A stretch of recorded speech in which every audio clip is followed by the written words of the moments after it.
Hello viewers, ఈరోజు సజ్జ ఇడ్లీ రవ్వతో ఇడ్లీలు ఎలా చేయాలో చూపిస్తాను.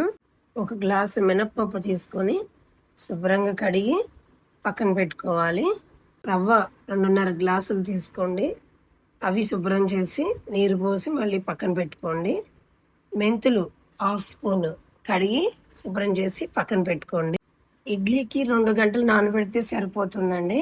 బరువు తగ్గాలనుకునేవారు ఖచ్చితంగా తీసుకోండి. డయాబెటీస్ ఉన్న వాళ్ళు కూడా తీసుకోవచ్చు. కాల్షియం కూడా ఎక్కువే ఉంటుందండి దీంట్లో. మీరు ఖచ్చితంగా తీసుకోవాలి.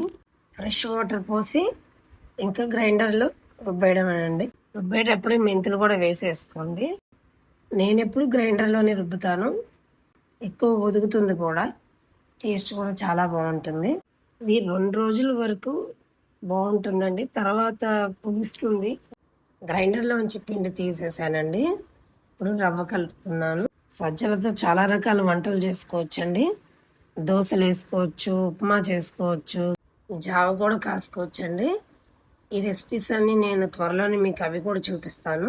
తెల్ల రవ్వ ఎలా కలుపుతారో అంతేనండి. దానికి దీనికి ఏమీ తేడా ఏమి ఉండదు. మీరెవరు కంగారు పడాల్సిన అవసరం లేదు.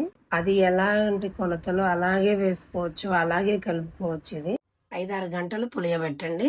చూడండి ఎంత చక్కగా పులిసిందో. దీనిలో కొద్దిగా ఉప్పు వేసి మనం మామూలు ఇడ్లీ లాగా కలుపుకోవడమే. పిల్లలకు కూడా కొద్దిగా అలవాటు చేయండి.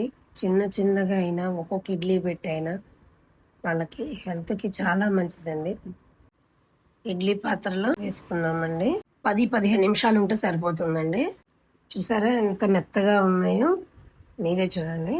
కొందరికి తెలియదు కాబట్టి చెప్తున్నానండి. చాలా ఈజీ ప్రాసెస్ ఇది. వేడివేడి ఇడ్లీ, కొబ్బరి చట్నీ, కరివేపాకు కారం, నెయ్యితో వడ్డించండి. చాలా బాగుంటుంది.